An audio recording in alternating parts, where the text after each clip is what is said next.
Pag-abot gyud sa December 24 sa gabi, diha na ilang big celebration nga gilang gitawag og Sol Invictus. Ug imong tan-awon pod ang celebration ani sa mga Roman Catholic, di ba December 24 pod ang ilang celebration ani sa tunga-tunga gyud sa gabi. Mao na nga kung Biblia atong basihan ni Galag igsoon, kung tinuod pa nga natawo si Ginoong Hesus sa December 25, 24 pa lang sa sunset, ato na nang gi-celebrate. Pero ngano man nga gisuon pa man gyud ni nila sa December 24 sa tunga-tunga sa gabi. Kini tungod kay rooted ni siya nga pagtulunan sa mga pagano. Kibali, ilang gidaptar ang pagtulunan sa mga pagano ug ilang gisagulan og Kristyanismo ug ilang ipamugos karon nga si Ginoong Hesus na tao sa Disyembre 25. Apan wa gyoy matuoran na nahigala igsoon tungod kay wala na gistorya dinhi sa Biblia ug wala po na gitudlo sa mga apostoles. Kung mupugos ta nga kanus-a man gyud na tao si Ginoong Hesus, kung dungagan nato ang Biblia igsoon, madungagan pod ang atong silot diha sa Ginoo tungod kay wala na gi padayag dinhi sa balaan nga kasulatan. Ang bakak balik-balikon alang ni abtong mga tawo nga wa masayod daw mahimo ning gitawag og tinuod. Unya mo ni ginabuhat ini ning atong mga higalang gitawag og mga sulpot. Maningkamot gid sila og kinibitawng baghimo og mga istorya aron ingnon nga tinuod sila. Unya may kay mo kutlog tawag ining history, di ba? Tanawa, nagkutlog history pero never gid na sila magkutlog history concerning sa foundation sa Iglesia Katolika Apostolika Romana. Mapangka man nga sulpot gyud ning maong mga tawhana. Pero sakyan tani ang iyahang tawag ining history, and at the same time ato ang pangtubagon ang iyang mga argumento concerning sa Christmas. Kay gusto man gyud niya ipadayag nga ang mga Katoliko, ang celebration sa Katoliko rooted from the pagan celebration, which is wrong. Nga naman kay wa man ni magbasag kasi sayan ning ato ang amigo. And at the same time, wa siya nasayod sa mga dokumento sa mga fathers before the celebration, before the declaration of the celebration of the Feast of Sol Invictus, mga around 274. Kami nakabasa ni mga tawhan na hilig lang ni sila og kining kuan, hilig lang ni sila og kining pag-create og istorya aron maatake ang celebration sa simbahang Katolika. So una, ingon pa niya tawag ining wa mo kabantay nga ang celebration sa Katoliko tawag ining midnight alas 2 sa gabi nya pagkahuman diya pa daw nato i-celebrate ang Christmas. Nya mao na celebration daw kang gitawag og Sol Invictus. So therefore, ingon din siya kanang gitawag og celebration sa mga Katoliko pag alas 2 sa gabi diha i-celebrate ang Christmas gikan na sa mga pagano. It is a fallacy of non sequitur. Nga ng fallacy of non sequitur man, dili nimo ma-establish ang connection sa simbahang Katoliko sa gitawag og pagan celebration. Nga naman kay lahi ang pagan religion og ang gitawag og Romano Katoliko. Dili pareho ang pagan Rome og ang Roman Catholic. And at the same time, based sa history, kaya nagkutlo man mo history, based sa history, dili pareho ang institusyon sa Roman pagan Rome o sa Roman Catholic. Kaya ang pagan Rome headed by the emperor man, ang Roman Catholic headed by the Pope. So dili gitawag og pareho. So therefore, kung di pareho ang leader, dili pareho ang gitawag og mga tao, ug di pareho ang institusyon, dili sa pareho ang tawag ining celebration. So kung dili pareho ang celebration, mali ang pagsulti nga ang celebration sa midnight mass o kanang pagsugad sa tungang gabi sa pagkatao ni Kristo, same sa celebration sa mga pagano kang Sol Invictus. Number 2 point. Si Sol Invictus, ang celebration sa Sun God nga tawag ining feast, gideclare na ni Emperor Aurelian mga around 271 to 274 kung wala ko masayo. 271 to 274. Gideclare niya na kay kung ato ang tatanaon ng kasaysayan, dili tungod kay mao na ang ilang naandan na celebration, kung dili iyang gi-establish to counter the Christian celebration. Kaya ang established pagan celebration anak kani up to before Aurelian, kanang Feast of Saturnalia. Unya ang Feast of Saturnalia dili ma-connect sa December 25. Nga naman kay ginasaulog ang Feast of Saturnalia December 17 to December 23. Mo ni pinangkalong celebration nila. So, before 274, wala pa celebration kang Sol Invictus. Wala pa. Ang Saturnalia, naa. Pero di na mo mahaom sa tawag ining December 25. Nga naman kay ang Saturnalia, Feast of Saturnalia, kanang pinakadako nga celebration sa mga pagano, pagan Rome, ginasaulod nila December 17 to December 23, dili December 25. So nahitabo lang nga na ay Feast of Sol Invictus after Emperor Aurelian. So 274 to 75, 271 to 275 in between of that year. Ang pag-celebrate sa mga Katoliko nga sugaton ang tawag ining pagsaulog sa Christmas alas 12 sa gabi na-establish sa panahon ni Pope Saint Telesphorus. Si Pope Saint Telesphorus na nahimo siyang papa mga around 126 to 137 AD. Subot pasabot 100 years before pa ang celebration ni kang Sol Invictus kung i-compare nato sa midnight mass na ginahimo sa mga Katoliko pag-abot niya ng pagsaulog sa Christmas. So muna itong matayan ha, kanang midnight mass, midnight ubot pasabot in the middle of the night, alas 12. Sakit ang tawag ining mga Kristiyano. In the middle of the night, diha sa ulugon ang misa pagsugat sa selebrasyon sa pagkatao ni Ginoong Jesucristo. Unya ang nagmando ana si Pope Saint Telesphorus around 126 to 137 AD. Wa pa celebration Sol Invictus. So giunsa man ninyo pag-establish nga ang kanang gitawag og midnight mass or midnight celebration concerning sa date sa birth sa atong Ginoong Jesucristo rooted by the pagan Rome. Mali.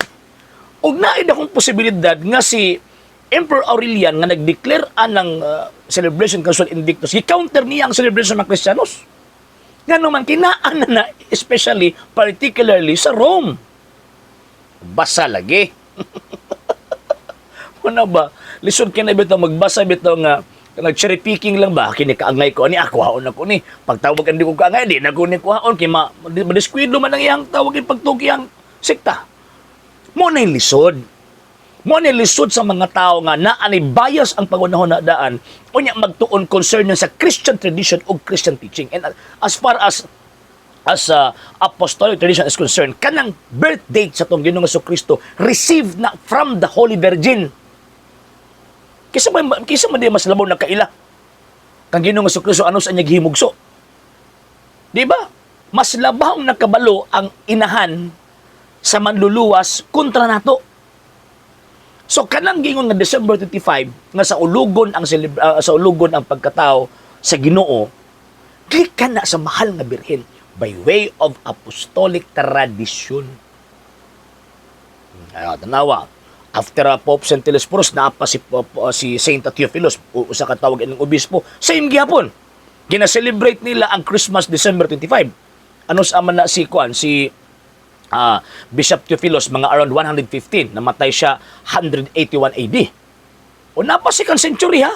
Kasang duula pa sa mga apostol, kaya katapusang apostol na matay, Saint John the Evangelist, imposible kung magkabadlong anak. O niya, at that time, again, wala pa yung celebration kang Sol Invictus. Wala pa. O pag-abot sa 3rd century, sa panahon ni Pope Saint Hippolytus the Martyr. Tuli, gitawag siya antipope. Pero, kuwan siya, tawag ining nahimo sa Santos, tungod kay martyr siya. Actually, gwapo ka ng historian ng Saint Hippolytus eh. Sa may nahitabo, mo gyapon tanawa ng dokumento nga iyahang kanabitong komentary niya concerning sa Book of Daniel. December 25 lang celebration sa pagkatao na Ginoong Jesucristo. Wala pa na nahitabo nga naay celebration na kang Sol Invictus kay again nahitabo ang celebration kang Sol Invictus 274 275 in between sa 271 to 275. Palpak na. Okay. Laing gitaw argumento. Ingon pa niya, kung ipugos gyud nato nga December 25, wala man na gitudlo sa balaang kasulatan. Ang sentro, ang information nga nakabutang sa balaang kasulatan, ang sentro ang kaluwasan. Dili sentro ang detalye sa unsang paagiha. Mabito nga na ay apostolic tradition nga naman kay kung unsa ang nakulang sa scripture pag detail sa gitawag og mga apostol, ang tradition mo ay mo supplant, ang tradition mo oy mo supply sa gitawag og dugang information concerning of that celebration. Munang di mo kasabot kay kanang inyong pundok ming buto lang 1863. Unya ang gistoryahan ang kasaysayan sa 1st, 2nd, and 3rd century. Di mo kasabot ana. Di gyud mo kasabot ana. So karon, ang sa balaang kasulatan ang sentro ang salvation. Salvation in the sense nga, and the word was made flesh and dwelt among us. Ang detail ana gipasa-pasa na sa apostolic tradition. Mabito yung San Pablo, 2 Thessalonians chapter 2 verse 15, hupin ninyo ang mga tradisyon nga among gitudlo kaninyo pinaagi sa pamulong o pinaagi sa gitawag og sulat. Unya kanang pamulong wa naman ang sulat, kay di tanan ang sulat. Moabito nga gipasa-pasa, mga gawi gipasa-pasa gikan sa mga apostol hangtod sa mga disipulos hangtod karong panahon na apil din na ang celebration sa pagkahimugso sa Ginoo December 25. Nga naman recorded na from the 1st, 2nd, and 3rd century. Particularly sa tawag ining Church of Rome. Nung basahon ang tawag ining balaang kasulatan. So, dili pwedeng magamit ang basis nga, di mo matuo kay wala. It is a fallacy of silence. Nga naman, kay wala pasabot nga di mo mabasa, di tinuod, i-establish ni mo. I-establish ni mo ang facts. Tinuod ba ni o dili? Mag-provide ka og evidence. Eh ako nag-provide kong evidence. Nga, even ang tawag ng Biblia dili explicitly stated pero based sa tradition makita nato nga nag-celebrate sila sa pagkatao ni Kristo December 25. Pero ang question, tinuod ba gyud nga tawag ini nga wala gisgutan ang pagkatao ni Kristo December 25 sa Biblia? Di na tinuod ganon man naagisgutan pero implied in the sense indirect, dili explicit. For example, Saint John the Evangelist, Saint John the Baptist, natawo man sa June 24, 25. Nganong natawo man sa June 24, 25. Ngano man kay ang Day of Atonement gisaulog na sa mga Hudyo, Leviticus chapter 23 verse 22 to 25, every September 25. So, karon ang nahitabuan na ang Day of Atonement mao po na ang pagpahibalo ni Angel Gabriel kang tawag ining kang Zacarias nga magbuntis manamkon kang Saint John the Baptist ang iyang asawa nga si Santa Elizabeth. September 25 ka na. O pila man ka tawag ining kabulan. Pila man kabulan. Mabasa na to ng pag-offer of incense Saint Luke chapter 1. So, ato ang sabton kana nga celebration kanang pagsunod ni Zacarias dito sa Holy of Holies nahitabo na September 25. Pila man kabulan magbuntis sa babae. Siyam kabulan. So, September, October, November, December, January, February, March, April, May, June. June 24, 25, maon na ang pagkatao ni Saint John the Baptist. O na according sa scripture, magulang og unom kabulan sa Saint John the Baptist. So, 6 months after, nahimugso ang Kristo. Kanang giingon nga, and the word was made flesh and dwelt among us. So, na-presentation ang scripture nga si Kristo na tao December 25 pero implicit atong masabot pagdungag ba na sa Biblia? No sir, no ma'am. Dili na pagdungag pagsabot na paghatag daw insaktong pagsabot subay sa nakasulat. Di maparehan ninyo. Nabisag wa sa Biblia isuk-suk gid ninyo. For example kasi Ellen G. White propeta, wa mas Biblia. Pero inyo gituuhan. Di mo mutuo kang Ginoong Jesucristo nga tao December 25 kay kuno wa sa Biblia pero nituo mo kang Ellen G. White nga propeta bisag wa sa Biblia. Yaga. So, mo na. So, di magamit ang kanang pulong. Di mabasa, wala, pagdugang. No! Imuha ng tawag ining, imuha ng opinion. Pero dili na boy na establish ng mga kamatuoran concerning sa nakasulat sa balaang kasulatan. Okay?